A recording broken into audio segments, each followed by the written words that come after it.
یہ ان میں گونگے بہروں میں شرارتی بھی بہت ہوتے ہیں، کہ ہر فرد نہیں ہوتا لیکن بہرحال یہ بھی بہت شرارتی ہوتے ہیں، بعض معاملات میں بڑے چالاک ہوتے ہیں، ان کی اشاروں میں ایک سے ایک گندی گالیاں ہوتی ہیں، تو گناہوں سے یہ بھی نہیں بچ پاتے، شہوت ان کو بھی تنگ کرتی ہے ہر طرح سے، مطلب ہے کہ ان کے بھی مسائل ہوتے ہیں، باقی چوری چکاری تو یہ تو ڈولے لنگڑے بھی کرتے ہیں، اندھے بھی کرتے ہیں، ہر طرح کے لوگ کرتے ہیں، تو ان میں بھی گناہ بہت پائے جاتے ہیں۔ یہ ماں باپ کی اطاعت کی ان میں کمی پائی جاتی ہے، کیونکہ شاید تالی دعا سے بج رہی ہے کہ ماں باپ میں آج کل ایسا ہوتا ہے کہ جو ذہین ہوتا ہے یا کماؤ پتر ہوتا ہے اس کو شفقت زیادہ ملتی ہے، اور جو کما کر نہیں لا سکتا بیچارے مجبور ہوتے ہیں، زیادہ کما تو سکتے نہیں ہیں یہ، تو ان کو شفقت زیادہ نہیں ملتی، تو یہ پھر باغی ہو جاتے ہیں، اور ان کے اندر نفرت کا جذبہ اور احساس محرومی کافی ہوتا ہے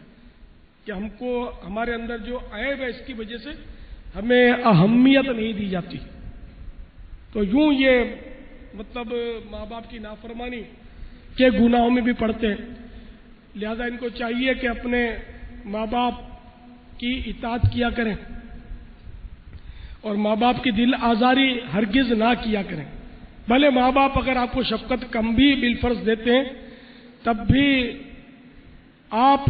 ان کی اطاعت کریں، ان کی اس طرح اطاعت کریں، ان کی فرما برداری کریں اور ان کی دل آزاری سے بچتے رہیں۔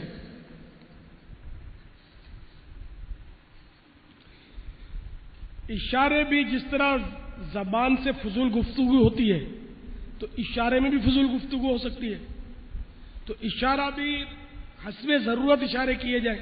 خواہ زیادہ اشارے کرتے رہنا جس کی ضرورت نہ ہو تو وہ بھی فضول میں جا سکتا ہے کہ نہ دینی فائدہ نہ دینی مصلحت نہ اس میں کوئی دنیا کی ضرورت، خواہ اشارے کیے جانا تو یہ بھی فضول میں آئے گا۔ جس طرح خواہ بولتے چلے جانا فضول میں آتا ہے کہ نہ دینی مصلحت نہ دنیاوی مصلحت، اور دنیاوی مصلحت بھی جائز مصلحت ہو، اگرچہ فضول بولنا ناجائز نہیں ہے لیکن بہرحال یہ کہ فضول بولنے میں فائدہ نہیں، ایک طرح سے اس میں نقصان ہے کہ وہ فضول الفاظ جو ہم نے بولے اس کی جگہ ذکر اللہ کر لیتے تو ثواب مل جائے گا، سبحان اللہ کہہ لیں تو جنت میں ایک درخت لگا دیا جائے گا، اللہ اکبر کہہ لیں تو جنت میں ایک درخت لگا دیا جائے گا، لا الہ الا اللہ کہہ لیں تو جنت میں ایک درخت لگا دیا جائے گا۔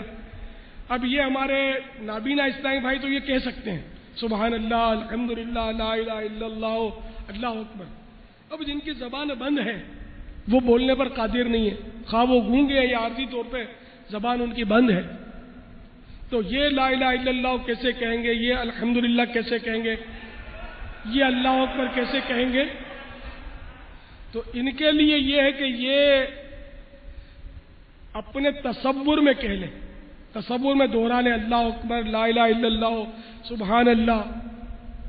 تو انشاءاللہ ان کو بھی ثواب مل جائے گا، کیونکہ یہ معذور ہے، یہ اللہ کا نام لینے پر قادر نہیں ہے، تو یہ صرف تصور میں اللہ کا نام لے لیں گے تو انشاءاللہ ان کو بھی ثواب مل جائے گا انشاءاللہ عز و جل۔ تو اس لیے ان کو بھی چاہیے کہ فضول کو کرنے کے بجائے یہ چپ رہیں،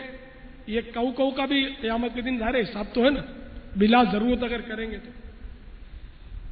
اس وقت میں نے ان کو تھوڑی وہ چھوٹ دی تھی تاکہ ان کی دلجوئی، یہ میرا حسن زن تھا، یہ نعرے لگا رہے تھے، تو نعرے لگانا مرحبا کرنا یہ تو ظاہر ہے کہ ذکر اللہ کی ایک قسم ہے، ذکر ہی کی ایک قسم ہے، ہم جو یہ مرحبا یا مصطفیٰ کہتے ہیں یا نعتیں پڑھتے ہیں یہ ذکر ہی کی قسم ہے، یہ ذہن میں رکھیے گا، ذکر صرف اللہ اللہ اسی کو ذکر نہیں کہہ سکتے، اگرچہ یہ ذکر ہے مگر نعتیں پڑھنا بھی ذکر ہے، دعا کرنا بھی ذکر ہے، یہ جو سنت و برا بیان میں کر رہا ہوں یہ بھی ذکر ہے، اور آپ جو سن رہے ہیں یہ بھی ذکر ہے، اور یہ جو مدنی مذاکرہ ہو رہا ہے یہ بھی ایک طرح سے ذکر ہی ہے، اور یہ ہم سب ذکر کی مجلس میں اس وقت حاضر ہیں، اور جو ذکر اللہ کرنے والے کے ثواب منقول ہیں انشاءاللہ ہمیں بھی وہ ملیں گے انشاءاللہ عز و جل۔ بلکہ یہ تو امر بالمعروف ہے جو ذکر کی بہت اعلیٰ قسم ہے، اس کا انشاءاللہ بہت ثواب ملے گا جب تک اس میں ہم رہیں گے۔ اور حضرت ابن مسعود رضی اللہ تعالیٰ عنہ کا غالباً ارشاد ہے کہ رات میں گھڑی بھر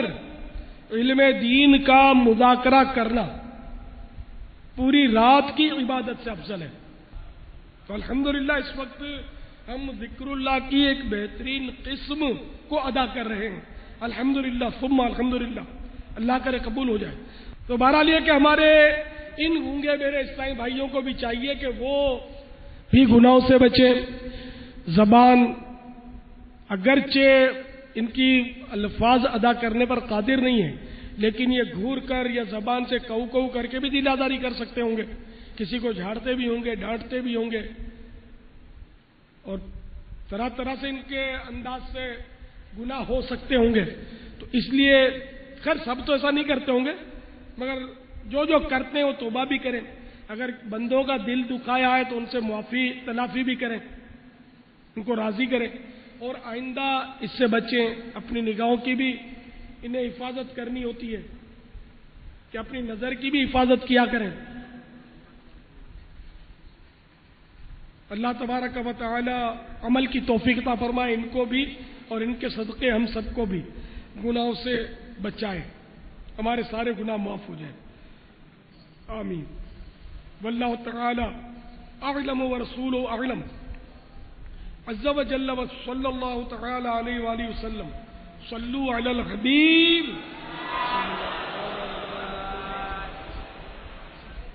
باپا یہ نابینا اسلامی بھائی ہے، یہ آپ سے سوال کرنا چاہتے ہیں۔ سبحان اللہ۔ ہاں تو مدنی مذاکرہ ہے ہی نہیں کا، ان کو سوالات کروائے۔ السلام علیکم بابا جان۔ وعلیکم السلام ورحمۃ اللہ وبرکاتہ۔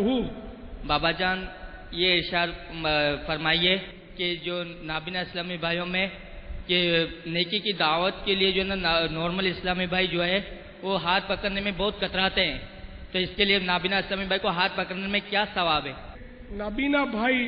اسلامی بھائی نے جو سوال کیا، یہ ہمارے جو غیر نابینا کھیار اسلامی بھائی ہیں، یہ ہم کو اگر تعاون کریں تو انشاءاللہ ہم مزید کام کر سکتے ہیں۔ ہمارا ہاتھ پکڑیں تو ہاتھ پکڑنے کی کوئی فضیلت ان کو بتا دی جائے تو وہ فضیلت سن لیجئے۔ دعوت اسلامی کے مکتبۃ المدینہ نے یہ کتاب شائع کی ہے، بہشت کی کنجیاں۔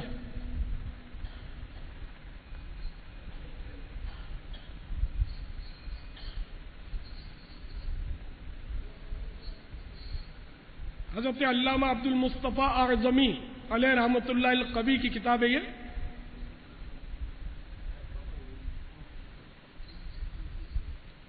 اس کے صفحہ نمبر 162 پر یہ حدیث پاک ہے۔ حضرت سیدنا انس رضی اللہ تعالی عنہ سے مروی ہے کہ جو کسی نابینا کو 40 قدم ہاتھ پکڑ کر چلائے گا اس کے چہرے کو جہنم کی آگ نہیں چھوئے گی۔ تو آج نابینا اپنی جانیں سنبھالیں، یہ دیوانے انشاءاللہ پکڑ پکڑ کے آپ کو چلانا شروع کریں گے۔ کون کون نابیناؤں کو چلائے گا؟ سبحان اللہ، سبحان اللہ۔ اب نابیناؤں کو چاہیے کہ اپنی جان سنبھالیں، یہ تو اب آپ کو چلائیں گے، فضیلت سنیے نا، دوبارہ سن لیں۔ چلیے، جو کسی نابینا کو 40 قدم ہاتھ پکڑ کر چلائے گا اس کے چہرے کو جہنم کی آگ نہیں چھوئے گی۔ جو کسی نابینا کو